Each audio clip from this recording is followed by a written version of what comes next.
Perkenalkan, nama saya Ahmad Fauzi Mutakin, NPM B1A021012, ingin mengerjakan pengganti UAS tugas viktimologi, yaitu melakukan pengajaran dengan tema perlindungan korban kejahatan kekerasan seksual. Jadi, teman-teman, apa sih pelecehan seksual itu?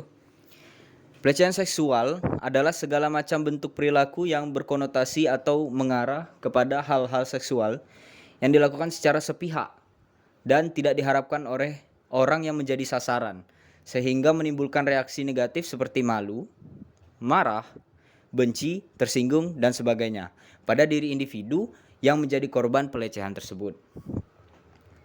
Pelecehan seksual juga dapat terjadi tanpa melihat tempat dan waktu, seperti di kendaraan umum, tempat kerja, sekolah, tempat hiburan, bahkan di tempat umum baik siang maupun malam. Pelecehan seksual marak terjadi pada kaum wanita. Akan tetapi, tidak menutup kemungkinan bahwa kaum pria tidak mengalami pelecehan seksual juga. Jadi teman-teman, stereotip kita yang biasanya pelecehan seksual ini terjadi pada wanita kebanyakan, memang. Tapi seiring berjalannya waktu, banyak juga pria-pria yang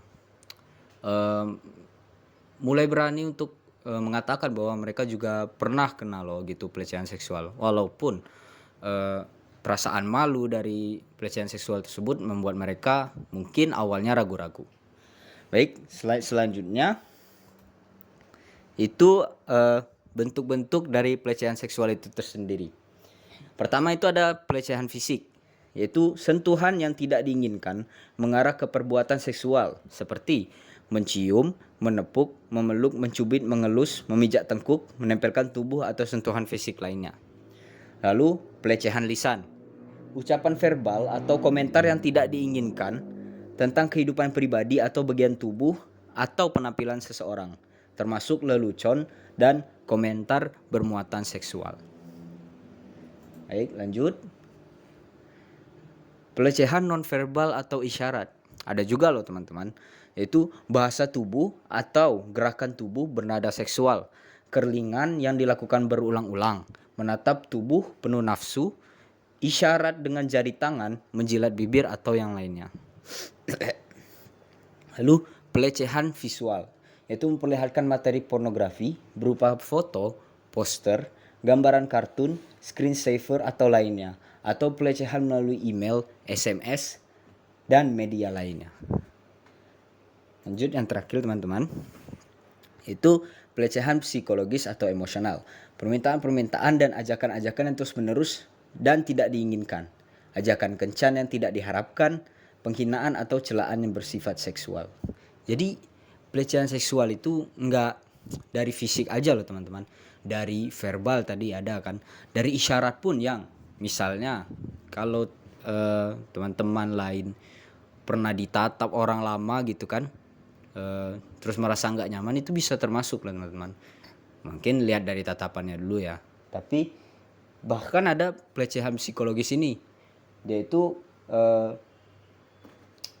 biasanya dari ya pacar sendiri gitu kan, dia di blackmail gitu, atau enggak dihasut-hasut buat melakukan perbuatan yang enggak gitu kan. Lanjut, nah dari pelecehan seksual ini tentunya terdapat perlindungan hukum yang diberikan terhadap korban pelecehan seksual. Mungkin kalau tulisan bisa di zoom lagi, mungkin kalau tulisannya enggak kelihatan. Baik, ini terdapat di pasal 5 Undang-Undang Nomor 31 Tahun 2014 tentang perubahan atas Undang-Undang Nomor 13 Tahun 2006 tentang perlindungan saksi dan korban. Nah itu di pasal 5 itu bilang saksi dan korban itu berhak memperoleh perlindungan atas keamanan pribadi, keluarga, dan harta bendanya, serta bebas dari ancaman yang berkenaan dengan kesaksian yang akan sedang atau telah diberikannya. Lalu 2. Ikut serta dalam proses memilih dan menentukan bentuk perlindungan dan dukungan keamanan. 3. Memberikan keterangan tanpa tekanan. 4. Mendapat penerjemah. 5. Bebas dari pertanyaan yang menjerat. 6. Mendapat informasi mengenai perkembangan kasus. 7. Mendapat informasi mengenai putusan pengadilan. 8. Mendapat informasi dalam hal terpidana dibebaskan.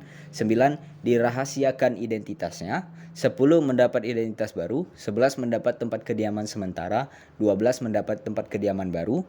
13. Memperoleh penggantian biaya transportasi sesuai dengan kebutuhan. 14. Mendapat nasihat hukum. 15. Memperoleh bantuan biaya hidup sementara sampai batas waktu perlindungan berakhir. Dan atau 16. Mendapat pendampingan. Jadi teman-teman bisa dilihat perkembangan dari perlindungan saksi dan korban ini sudah cukup maju ya untuk Indonesia. Dari 16 hak saksi dan korban tersebut, kita bisa lihat upaya dari pembentuk undang-undang untuk memberikan keadilan begitu. Bukan hanya kepada pelaku pada saat ditangkap dan diadili, tapi pada saksi yang korban yang memang mendapat kerugian lebih banyak dari kelakuan pelaku.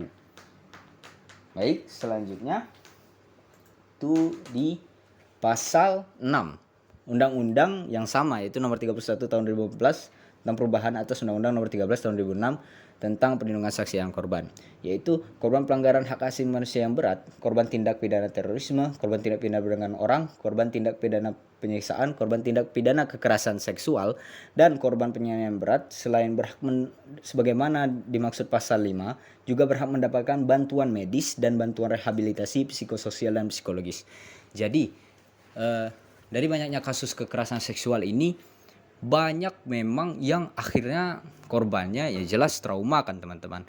Soalnya nggak cuman dari fisiknya aja yang kena, tapi juga dari mentalnya kena. Soalnya mereka kan nggak mau digituin kan. Ada yang dipaksa, ada yang memang berjuang hidup dan mati justru buat selamat dari perlakuan itu. Baik. Dengan ini saya ucapkan terima kasih. Maaf bila ada salah. Assalamualaikum warahmatullahi wabarakatuh.